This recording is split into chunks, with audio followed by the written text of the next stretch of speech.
Hello, ladies and gentlemen, and welcome to the REC podcast, brought to you by REC Comics and Collectibles. I'm your host, Roman Chavez, and with me, as always, Erik Hickoris. Eric. What's up, man? You can follow the podcast at REC Podcast. You can follow myself at Roman REC Podcast, and you can follow the shop at REC Comics, all on Instagram. Check us out there. We actually do a lot of communication, at least at REC Comics. Every now and again, we make a meme here or there, so we have some fun. Have fun. Eric swings. Eric swings his air boobies. So, how are you doing, my friend? Good, man. Good. Yeah, Good. hanging tough, man. Yeah. New Kids on the Block style, bringing it back. Eric's been doing all kind of weird music stuff for the last few times I've been seeing him. A lot of weird callbacks. Yeah. Things that I haven't heard in quite some I'm feeling time. nostalgic, man. You are in your old age. You know, nostalgia is gonna be playing a lot into like something coming up, kids. Okay, fair enough. Keep posted. I don't even know what Nostalgia he's is talking coming. about. Oh, I do know what he's talking about, actually. Okay, good. Yes, we are on the same page. Come check us out at the shop. Eric's been here a lot lately, just hanging out. Haunting this place. Yeah. At 7679 North Union Boulevard in Colorado Springs, Come Colorado. get a taste. Come get a taste of the REC experience up close and personal. We're just doing work, guys. That's all we're doing. Yeah, we're just hanging. Yeah, and we've got some news. We've already talked about it a little bit, but just to refresh you, we do have a con coming up. Yeah, there you go. We do have a con coming up. It's December 11th, which is a Saturday. It's the Colorado Springs Comic and Toy Convention at the Chapel Hills Mall in Colorado Springs. For those just listening, Eric was holding the flyer upside down. He's my, you know Vanna White. Boy. You know Vanna White. Yeah, talk to your boy, Christine. Talk to your boy. So yeah, we're going to have a table there. We're going to have some cool limited edition bundles, some rad stuff that you guys haven't seen in shop before, some big things you have seen. Oh, there we go. There we go, right there. You got to see it on YouTube, guys. Check us out there. And some other eye candy. So come check us out there. Big show, guys. Big show. Maybe not this show, but a Disney Plus show that aired this week. Hope your Thanksgiving was well. Yeah, how was yours, man? It was fine. Yeah, just intimate? relaxed.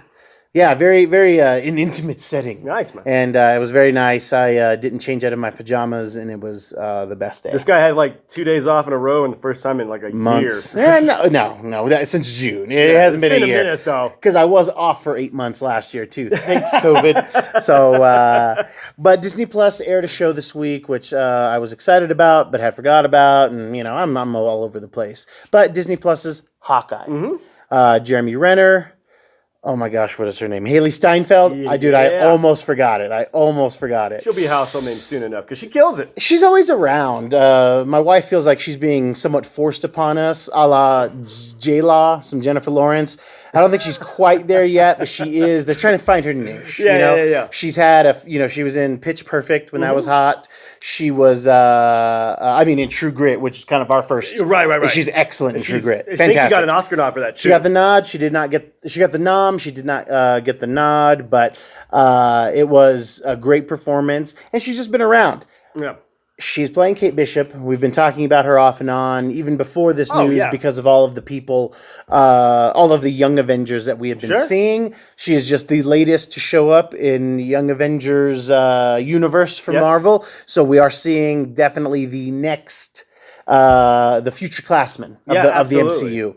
And then real quick, plug in the show. Go back and listen to our interview with Miss Kelly Thompson, who was a pretty prominent writer for Kate Bishop. Actually, I think fleshed out that character quite a bit, actually. She did add a lot of personality stuff. Big time. Give her the sass. Matt Fraction did a good story as well. I would say those two are very prominent in the Kate Bishop in this particular character. And, visually, artist Jim Cheung came up with a lot of the designs there. And I think it's Daniel Aja. Aja. I don't know how you say the last name. I apologize. But his artwork is heavily influencing the TV show, and especially even in the credits. Yeah. Eric did not watch the show yet. I didn't get around to it, but my man's here was on it. Yeah, the wife reminded me about it, and I was so glad that she did because she was willing to help me bang out 2 episodes. We actually watched it as a family. The girls ran off about 30 minutes into it, but it was really fun. It was all of the things that I enjoyed about the Netflix versions of the Street Heroes with just The better, grandiosity of the just better MCU. budget, just better, just you can feel it in the infrastructure of the show. Of course. Jeremy Renner is fantastic. He chews scene when he needs to, while also letting Haley, the show is very much about her as well. It's about passing the torch. Very much so. And man, it was such a solid outing. Set up a lot of new characters, introduced some, MCU characters, the Swordsman, the Pizza Dog.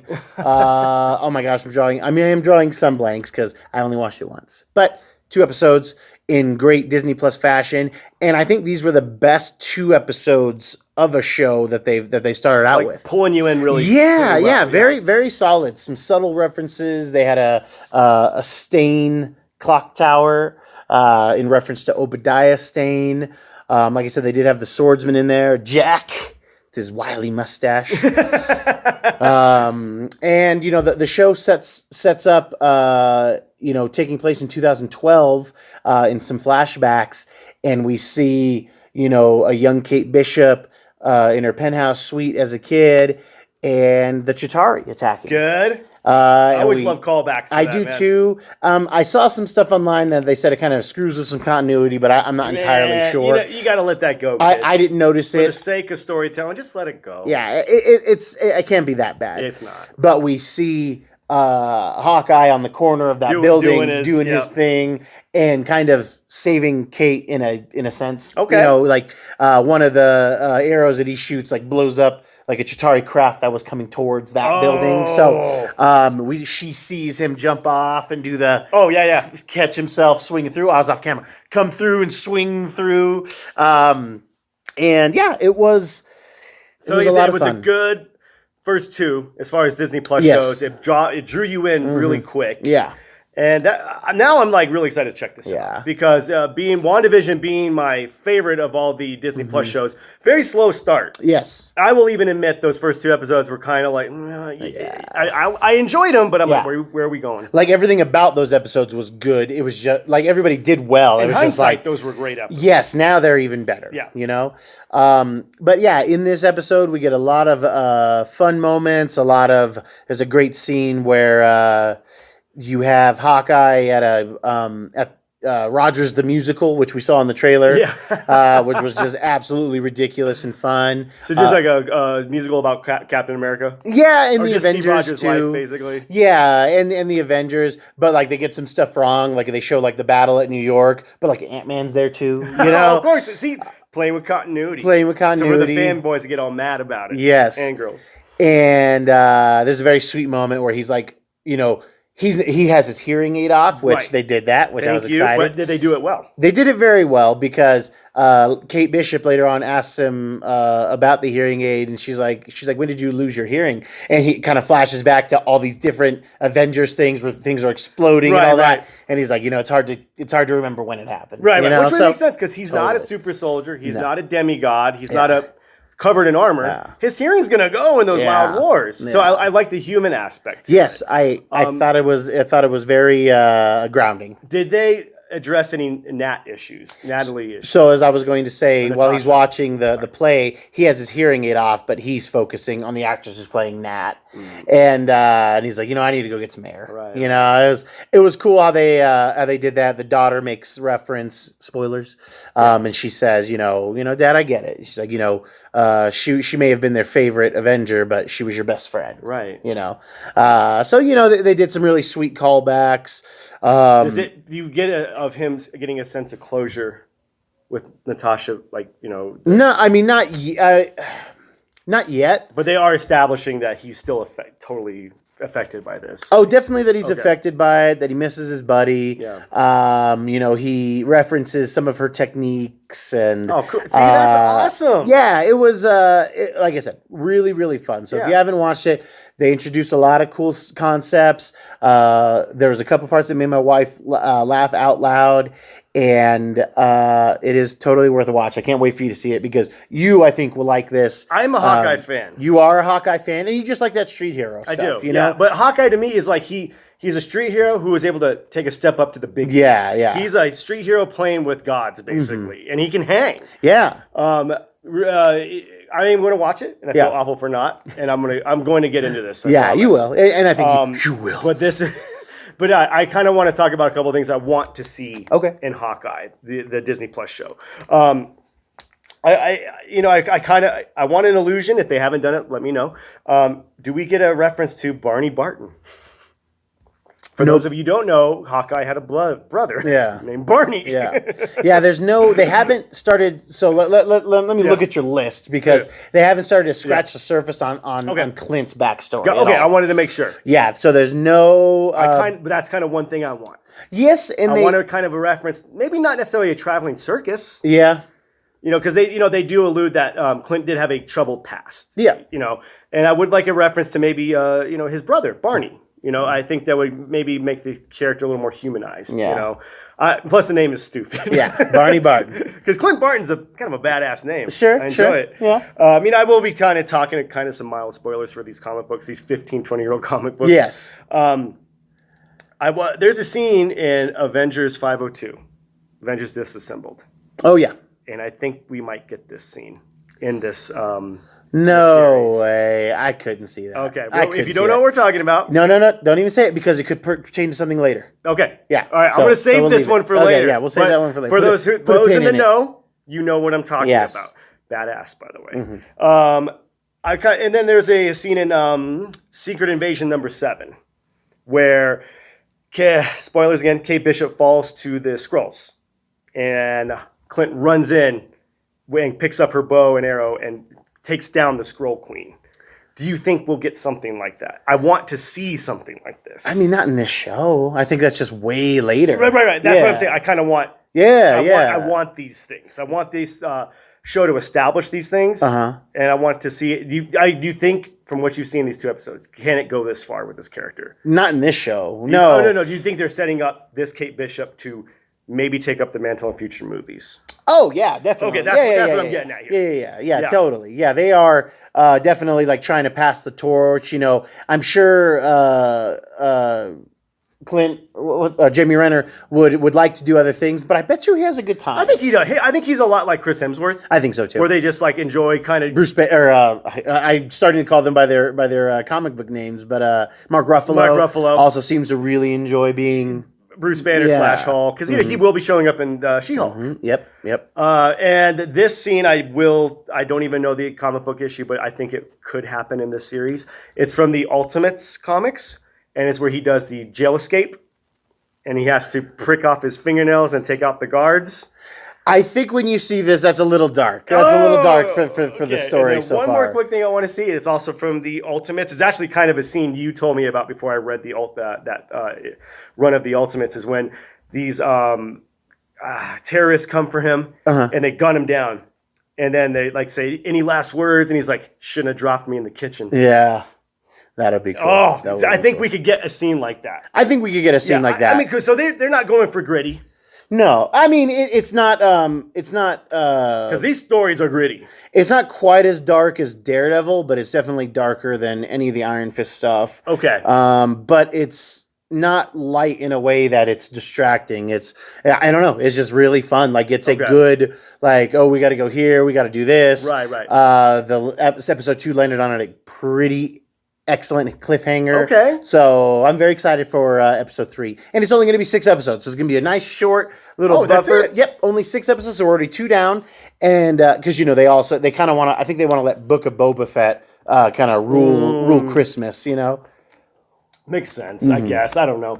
I mean, I was very excited for the show. Yeah. Being a Hawkeye fan, and Kate, Clint and Kate Bishop. Sure. Both two of my favorite characters. And kind of going back to what we were talking about earlier, we are going to be doing a changing of the guard. We've said it numerous times. We have almost all of the Young Avengers. Yeah.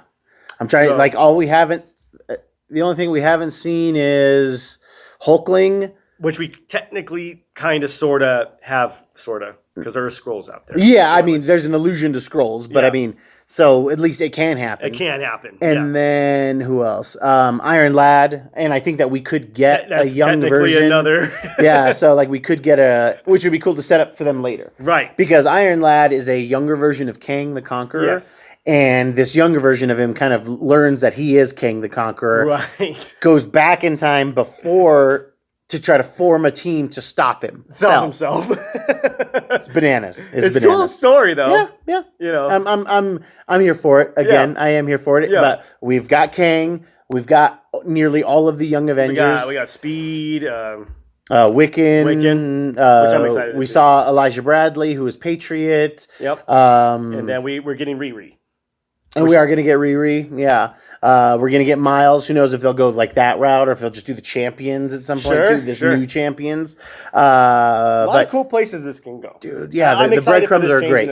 I think this is why these Disney Plus shows are a benefit. Mm-hmm. Because I think it's setting up, I think it's a good way for them to set up for future movies. And to do these low-level power guys or no power guys, it costs you nothing. It you know, does. in terms of just give us a good action story. Like She-Hulk should have some good CG scenes. I hope. But this Moon Knight, you don't have to do that much in the terms of CG. Right. So, I think yeah, it's going to tell a good story, and so far so good. So far so good. It out when I get home. This, like I said, guys, I know my opinion is completely biased. I'm here for it, and there's a really good chance I'm going to enjoy this the most out of the ones, even including Loki, even including Wanda. This one is hitting all the right chords for me. It's got action, heart. Yeah, so far so dialogue. good. Yeah, and I mean it's just got everybody. They keep using the same kids for Hawkeye's kids.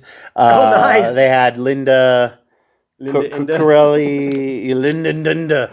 I can't remember her last name, but she plays Hawkeye's wife.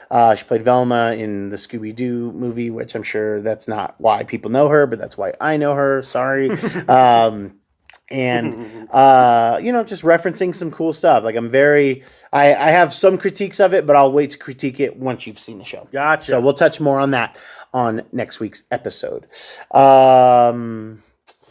We have some judging books by their covers, kids. Sure. We've been picking some books that we want to suggest to you. We have some things to touch back on that we've read and been able to report on. Would you like to kick it off? Or would you like me to? Go ahead. I will be jumping into this because of the cover. It's called Radio Apocalypse from Vault Comics. Nice. I am in love with this kind of almost watercolor tie-dye artwork they've got going on here. And from looking at the blurb on the back, it's again about a apocalyptic wasteland where music plays a prominent role in the story. Again, mostly it got me because of the artwork. It really pops here. You got these awesome pastel colors, and you've got this kind of neo-noir thing going here. It's almost using color with, instead of shadows to kind of saturate the cover. I am fully on board with this. I will get back to you. I'm going to read this as soon as the camera shut off. So you got me here. You got me. Nice. Well, we've got two big Marvel number ones this week. There were a few big Marvel number ones this week, but these ones I want to focus on. We have a new Black Panther. And I'm very excited let me rephrase this. I want to be excited to read another Black Panther number one, but this one, much like Silk, much like Moon Knight, I mean, they're doing brand new number ones all of the time. So it kind of takes a lot of the oomph out of a new number one. But given this book, given my longing for Chadwick Boseman, I crave more Black Panther stuff. That honestly is one of the reasons why I'll be checking that out. Another one to kind of placate into the show itself. We have a new Hawkeye number one, starring Kate Bishop. And this one right here is going to follow her in more solo adventures. It is no mistake that it came out the day that the show aired. And I'm hoping that this will scratch that itch that I will have once the show wraps up after episode 6. You've got another one you wanted to it's just talk something about? I want to jump back into. Again, maybe judging books by their cover because I was a huge Spawn fan. Now I think everybody has had that Spawn phase in their life. And I it's feel their like bad boy phase. Yeah. Todd McClellan is the bad boy of comics. Yeah. And I feel like I've been hearing, just kind of being in the shop more, I've been hearing Spawn's name thrown around a lot. So I feel like I need to familiarize myself a little bit more with the character again. Kind of jump back in here with the Spawn Origins Collection, Volume 1, available here at REC Comics if you'd like to get a copy. So cop yourself a copy if you want. But I will say Todd's art works very well with Spawn. Sure. He does a very good job, especially with side characters like Twitch. He's a cape man. Yeah. Oh, yeah. And Pads Man, too.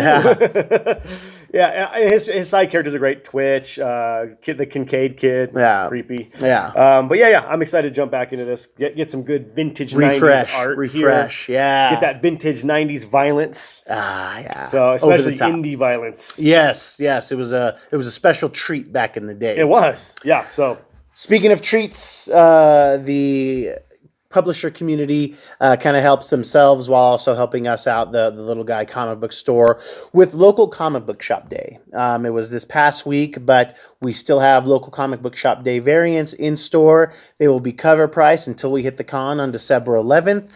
Not everyone gets to be worth a lot of money, but there's always one or two that pop. We have Girl Scouts number 1 from Image. This also came out day and day with the actual issue number 1, so we have that in store too. But this is the LCSD variant. We've got Joy Operations number 1, which also came out day and date with the actual number 1. So this is another variant for the book, and it is a Brian Michael Bendis indie title from Dark Horse. Nice. Image has been doing this brilliant reprint series of The Walking Dead, starting off at number 1, releasing a gajillion covers for each issue, but the big kicker is that every book is full color. For those who read the original series, it was completely black and white. What a brilliant way to get my money yet again, and to sell, I'd say they're selling at least 2 copies of each, but they'll have 4 covers for each one. Yeah. But they had a variant cover for local comic book shop day for number 27.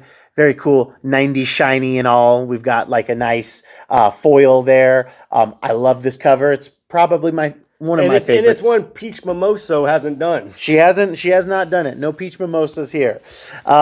We have Regarding the Matter of Oswald's Body. The comic book. I don't know if this is counting as a second printing or if this is just counting as a variant because the number 1 just came out like a week or 2 ago. But what's cool about this one is that it is a black and white version of the 1 in 25 variant of issue 1. So if you like that image, here's a cool way to get that image for cover price, because usually those ratios go for, $20, $25. My man's favorite book at the moment. Yeah, it's a very interesting read. This was one that I missed and I need to catch up on, or at least check out, but from, I believe, Ed Brubaker. Yeah, from Ed Brubaker, Friday. Is it about Craig and Smokey? I don't know what you're talking about. Friday the movie. Oh, yes, I do. Is this the gritty reboot? Yeah, this is the comic book reboot of, I haven't thought about Smokey in a long time. But this is a cool reprint of issue 1. I haven't read it myself. I love the cover, and I'm here for it. One that was a little bit more expensive out the gate. This was their pricing, not mine, so I went ahead and bagged and boarded it for you guys. But at $8.99 is Magic Masters of Metal, issue 1. This is the first appearance of the Planeswalker, those who are into Magic, so that might be something worth checking out. I'm not a fan in terms of, I thought the cover art was good and the internal art was good. I haven't read the book yet, but it does have a little bit of a elevated price tag at $8.99, but it's bagged and boarded, so check that out. Too much metal for one hand. The final one that we have from the indie selection, there is a Venom that comes out on Wednesday that Marvel did produce. I'll post that on Wednesday at REC Comics. Check that out. But I know you guys, this is probably like the 8th time I've brought this particular book up, but we have yet again another printing of of House of Slaughter number 1. Super hot, super popular book right now. This was on one of our recommendations, recommendation monorails, which is now judging books by its cover. And I did read it. I did finish issue 1, And it is super fun, guys. That's good. I need to read all of Something is Killing the Children. I'm sorry I'm behind. I'm sorry, friend of the show, Andy. But here is a local comic shop day nice. Variant, which is a black and white version of the 1 in 10 second printing variant. I know, guys, it's hard, but totally worth it. Amazing Jay Lee art on this cover. Beautiful white. Get them before I put my hands on all of them and really smudge up this beautiful white cover. It's black and white promoting racial harmony. There you go. And you can't That's ask not for more why. than that. Don't listen to this guy. He doesn't know. He's been here. He comes in for like 4 or 5 days this week, and now he thinks he runs the stuff. Now he thinks he can answer all the questions. But those are our books that we are judging and recommending by their covers. Before we go, do you want to talk about theory? Ooh. On a closing note. On a closing note, kids. Thank you, Mr. Icarus. We needed to. I like that, actually. You like that? We needed to talk about the big tuna. Couldn't make it on the show, but he had an interesting theory that is not just his theory now, but it was the first place I heard it. Right. For Spider-Man No Way Home. So I want to give him his shout out and his credit, because when he told me this, kids, I cried almost, okay? Basically, I welled up. But as we've seen the Spider-Man No Way Home trailer for the film that comes out in just a few weeks, we're coming up on December. So excited. Is there any more anticipated film this year? Eternals. Eternals? No, nobody was anticipating that but me, and I liked it. I don't want to talk to you. But as we've seen in the trailer and as the internet has theorized, we think we're going to get multiple Spider-Men. We think we're going to get Tobey Maguire and Andrew Garfield as well, because we've seen Alfred Molina. We've heard what we think is Willem Dafoe talking. We saw a CG Jamie Foxx as Electro. So they're pulling from different universes. The Big Tuna, as well as some others on the internet, have theorized, because in this trailer we see Zendaya's MJ falling from a high height, and we see a Spider-Man hand reaching for her, and this is the part that makes me well up in tears. I'm going to keep it together. What if that's Toby, or let's say it's Andrew Garfield, Spider-Man instead, who instead of Tom Holland's, who gets to save a different MJ. Yes. Well, I guess for him it was Gwen. Different girlfriend. A different girlfriend. Gets to save Peter's girlfriend. How beautiful would that be to have Andrew Garfield save Zendaya, MJ, and it would just be a freaking amazing scene. I had to share it with you guys because, like I said, he had told me about it, and then a couple days later I started seeing other people talk about it. There's tons of theories out here, guys. Every wild theory we've had. Make sense. It would be a beautiful moment. It is beautiful and amazing if it does come to fruition. But at the same time, if it does, I feel like the impact's not going to be as great if we didn't have any hint to it. Well, I didn't. I'm so dense. I didn't even catch that. I'm actually a little mad that the Big Tuna said that to me, because I would have liked to have cried in the theater. Sure. And I now read it somewhere eventually. I would have. That's the thing. I would have seen it online, and I would have been bummed anyway. So I'm saving you guys the heartache. You get your tears out now. Think about it. Think about how beautiful it would be. And I think it's I would like to see this happen. Yeah, because totally. I mean, cinematically it'll be great. Story wise, it'll be great. There may be some other scenes we can probably hope for. What is it? I don't want to guess anymore. What is this movie called? No Way Home. No Way Home. No Way Home. You don't want to see Andrew Garfield going Peter. Or what was Uncle Ben? Uncle Ben, yeah. And Amazing Spider. Oh, Martin Sheen was Uncle Ben. Yeah, he was actually. Dude, I forgot all about that. It'll be interesting if we get an Uncle Ben, flashback. Like I said, I'm still holding on to my theory that Uncle Ben will be Tobey Maguire. Like that'll be we might get Andrew Garfield, but we won't get Riley. No, oh god. Like he gets to stay in this universe. He can't go back, so he assumes Ben Riley. So he's kind of the clone. Take that, internet. I would dislike that. That would not make me feel good. Well, that's how we felt about the Clone Saga. I like Ben Riley, but yeah, the Clone Saga was weird. It was weird. And if we don't get Bonesaw McGraw, I'm over it. I do want a Bonesaw McGraw reference, but I mean, he can't come back. The Macho Man's done, man. R.I.P. But his son's out there. His heart exploded while he was eating a Slim Jim on the highway. Jesus Christ, how did that happen? Ooh, yeah. But his son is out there. Pick up the mantle. Is he? Actually, his son's not. It was just Larry Savage. Larry Savage. Actually, his brother Lenny. Actually, his last name is Pafo. Pafo. Yes. What is that? Is that like Greek or what is that? Polish. Polish? Oh, okay. All right. Fair enough. Polish for bad driver. Oh my God, kids! That's our show. I can't see. It's my fault. I started poking the dark side, and then Eric's like, "Oh, cool! I'll just kick my way through." If you like what we're doing, please hit the subscribe button. All that last couple minutes withstanding, Eric's just trying to put wrestling in here. Let us know what you think below. Did I ruin No Way Home for you? I hope I didn't ruin that moment, but if I did, let me know because Big Tuna ruined it for me. So let's just yell at him together in the comments. All right. Give us a follow again on Instagram at REC Comics. Click that like on these videos and please tell your friends. Check us out at the con December 11th in Colorado Springs at the Chapel Hills Mall. Let me get this just a tad closer so people can see some more of that beautiful handmade It's like a flyer. It's like a flyer for your band, kids. Yes. But look, this is the punk rock con of the year, all right, kids? That's right. We could have went to Colorado Springs Comic Con if they called us back. That's right. But we didn't. That's like the Warped Tour of Comic Con. Yes. Actually, I would say San Diego. Yeah. But it's still in the vein. It's still in the vein. This is bare bones in the basement punk rock Comic Con, kids. Come get the noise. Come get the visuals. There you go. Yeah, and come see our beautiful faces there. We're trying to still figure out this balance of recording and me running a shop, guys. So I'm sorry that we haven't been posting as often as we used to, but we're gonna figure this thing out. We got things coming. We got things coming. I'm not gonna tell them. No, I'm not saying anything. Just saying, stay tuned. It's not Christmas yet. All right. Calm down. All right, kids.